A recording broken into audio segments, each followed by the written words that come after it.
उभा पाठी एक अदृश्य हात, अनंत श्री विभूषित जगद्गुरु रामानंदाचार्य श्री स्वामी नरेंद्राचार्यजी महाराज यांचा पादुका दर्शन सोहळा गुरुवार दिनांक 30 जानेवारी 2025 रोजी सकाळी 9 वाजता. कार्यक्रम पत्रिका आहे पादुका व गुरुपूजन सोहळा, श्रींच्या पादुकांचे आगमन, सामाजिक उपक्रम, गुरुपूजन, पुष्पवृष्टी, आरती सोहळा, प्रवचन, उपासक दीक्षा आणि त्यानंतर दर्शन.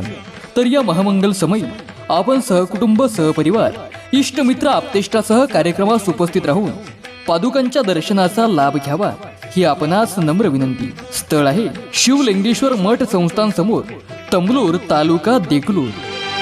धाव नरेंद्रा माझे आई, धाव नरेंद्रा.